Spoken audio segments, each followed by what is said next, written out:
We are here with Brijean on KCRW. It is so great to have you here for your debut performing at KCRW, even though we've been listening to you since like 2019 when your first album EP came out, Walkie Talkie. And your relationship to KCRW, I was hearing Brijean goes, well, first of all, let me say Brijean is Brijean Murphy and Doug Stewart, right? Yes. And then named after you, Brijean. It's kind of like Sade, right? Yes. Like Sade, the singer, but then the group was called Sade. Yes. And there's some similarity too, which is like that soothing, good feeling, you know. But what I was getting at is you were telling us that your relationship with KCRW goes like even further back before there was the band Brijean, which I thought was really cool. Yes. I grew up in LA and I've been listening to y'all forever. And one of my like very formative moments was going to the summer concert series in Pasadena and seeing Juana Molina.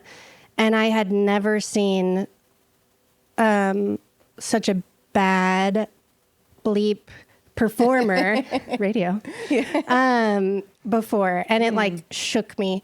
And I remember like being so nervous to go and talk to her after this free KCRW concert outdoors. And I was like, oh, no. I cannot talk to her. Yeah. My dad was like, go, just talk to her. Yeah. Tell her like how sick that was. Yeah. And that was it. But that was my moment. That was like a really special in real life KCRW moment. And then like tons and tons of listening to y'all forever and hearing bands I played percussion with on the radio. And it's like little pinch me moments. So were you making music at that time when you saw her? Like how old were you?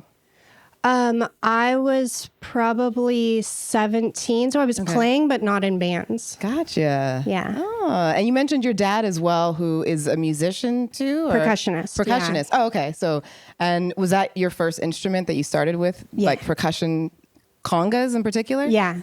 Nice. And I hear that you got your first pair of congas from somebody pretty cool. Yeah, Vince Charles. Who was a steel drum player, percussionist from Trinidad. And he was one of my dad's besties.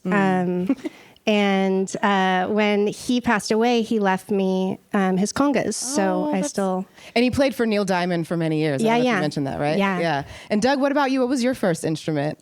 Actually piano. Yeah, I played piano in the house. Not well, and I didn't really love it at the moment, but I'm eternally grateful now. You were forced to take piano lessons, weren't you? I took some piano, and my parents were like, you're not into this. Like, go outside and play like you want to. But ultimately, like, bass is what got me, like, made me fall in love with music. Yeah, I was like in the high school jazz band and had some friends that were also music nerds. So we had our little band together. What were you guys listening to? At that point, we were like discovering jazz for the first time, listening to like 50s Miles Davis, like, you know, Kind of Blue, and like just like the like cornerstones of the classics of the genre. Yeah. But then also like Tortoise and some kind of like Chicago specific, like I grew up near Chicago, so listening to a bunch of that stuff too. Somebody like lightly said, whoop. Yeah. When you said Chicago. Chicago, what's up? It's okay. I know Chicago people have sass, so if you're from Chicago, you can be loud. You know, they're not afraid to be loud. So let's talk about your albums. We had in 2021 the album Feelings, which celebrated self-reflection. Angelo, which you played one song from, I hear was about processing loss. And the new album, Macro, what are we getting at? What are we digging into on Macro? I think a lot of different sides of ourselves and different forms of expression and having fun, having like complexity and nuance and all within the same space, like being welcome to overthink things, being welcome to have fun and just feel the joy. I love that. I love that you said welcome to have fun too, because I was just thinking about y'all a lot. And one thing that comes to mind with Brijean is I could put your music on for just about like any type of person and it would work. So like if I was in a car and I was like, oh, what's an album I could put on that I feel like everybody would like and be into? It would be like a Brijean record. And I feel like the word that comes to mind is invitation. And I feel like the music and the art you make is like one big walking invitation to come in and have fun, or to just like be whatever weird shape or color you are. That's fine too. And then you're so creative, but then there's so much room left for someone to like input their own creativity or their own dreams or imagination. Is that kind of something that you intend with what you do as well? I mean, that's above and beyond. That's amazing.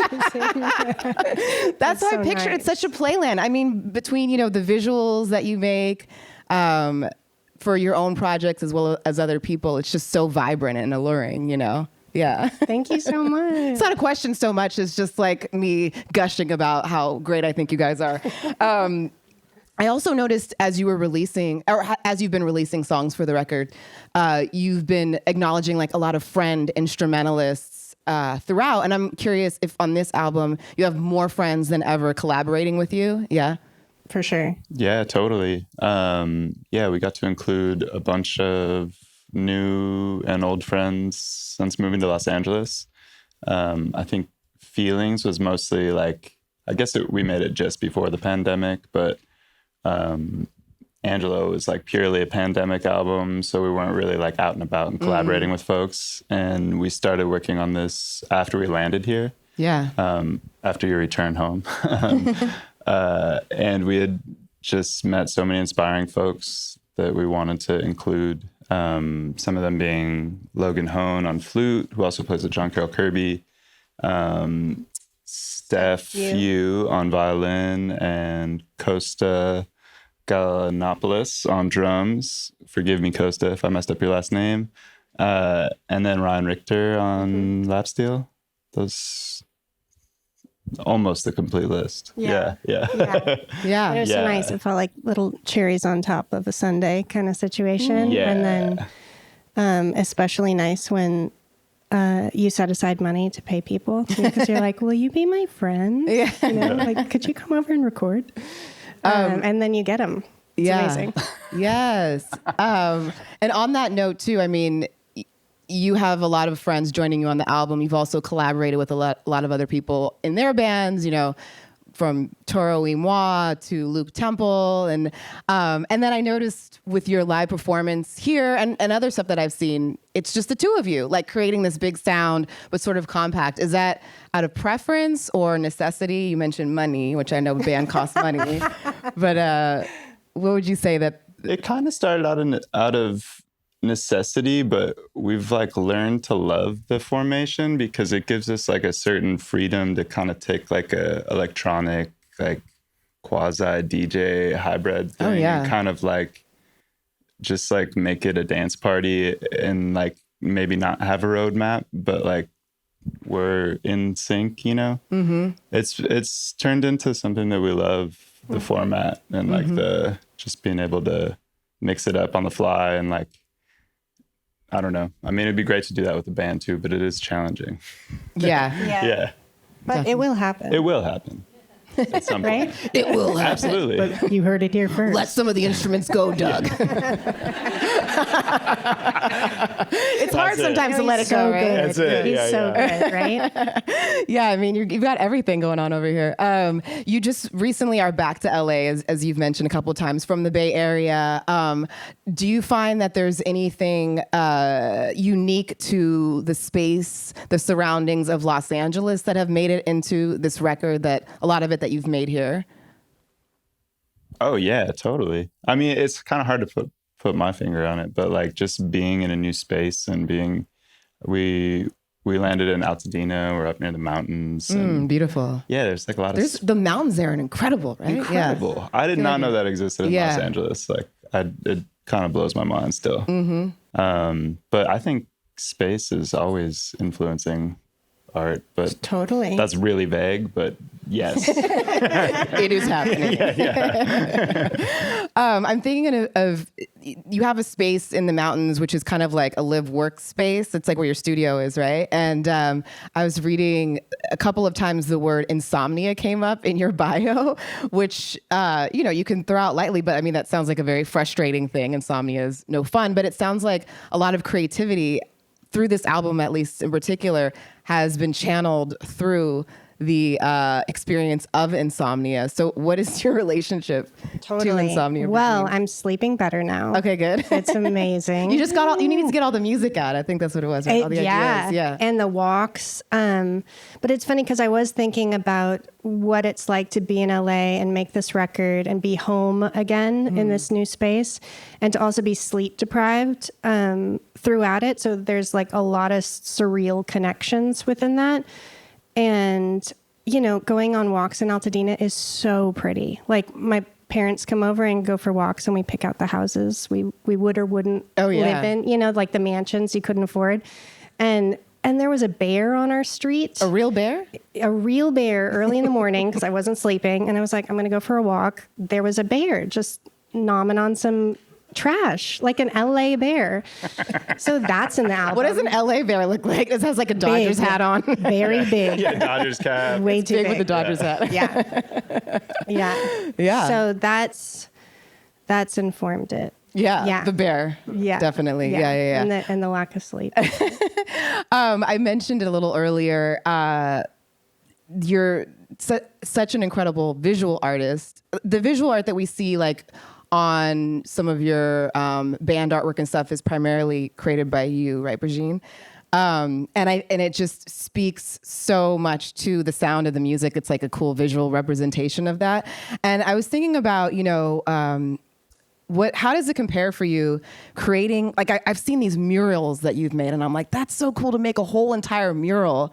And how does it compare for you to be finished with a mural and step back and look at it versus being done with an album and stepping back and looking at it?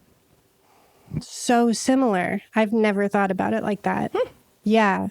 Like incredibly similar, with having the perspective, being so close up, getting granular, really hyper focused on something, and then stepping back and just letting it breathe, and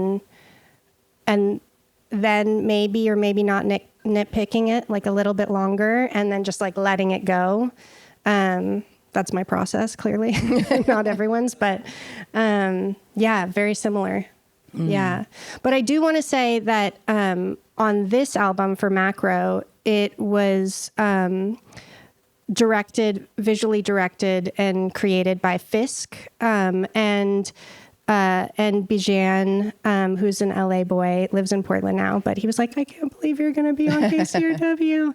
And he's amazing. He just did the, he's done tons of Toro albums, and he's incredible, amazing. So speaking of Toro, you just reminded me that you both are together on this new Talking Heads tribute album, which was so cool to see you both together, and obviously on like one of their, I mean, there's so many good Talking Head songs, but Genius of Love, hearing you guys do that together, so good. Woo! Yes.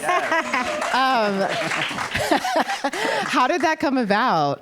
And I mean, are y'all influenced already by Talking Heads? What was that like for you? For sure. It was amazing. It was a late night text from my friend Chaz. And he was like, hey, do you want to do the song together? And we did it, and it was like with a 2-day turnaround, and it was so fun. And Chaz and I go back. I used to play on some of the Toro stuff, toured with him, and he was on Feelings. He engineered a lot of the Feelings record, so he's very close and a dear friend. So that's kind of how it came about. And it was a surprise. Like, we knew nothing really outside of like, maybe we're going to jam on the song and maybe it will come out. And it's out. And it's so good. Yeah. I'm thinking sort of on the idea of the world of tribute. So I, as sort of like a music nerd, and I hear like a name of somebody, and if I'm like, I don't know who they are, I have to research it. So knowing that you got your first congas from Vince Charles, I was like, I don't know who Vince Charles is. Let me look him up. And I looked him up, and I came across an album of his that was called Caribbean Christmas in 1997. And I was like, what does Caribbean Christmas sound like? And I was listening to it and I was like, this kind of sounds like Brijean in a way, because it has this like tropical fun feeling to it. And then I was like, hold up, the album cover kind of looks like Brijean could have drawn it too. Amazing. And I printed it out so that everybody could see here. I mean, you're a little far away, but I'm gonna. Oh, yeah. So this is the Caribbean Christmas album cover. And then this is like a Brijean flyer. Can you see it? There's like palm trees and like fun people and color, and it just feels like the inspiration somehow carried over, even if like not purposefully, just like in the Ether? the cells of the congas into your fingers. Yes. Yeah. I love that so much. You're so deep. That is like, That's why I'm here. Amazing. That's why I'm not on Power 106 or whatever, KCRW. Yes. We find all the weirdos here. Woo. And that's why you're here too. present. Yes. Listen, it's been so great to have you here, Brijean, and we're really excited about the album coming out, and wish you all the best. Thank you so much. Thank you so much. Thank you. Thank you. That's amazing.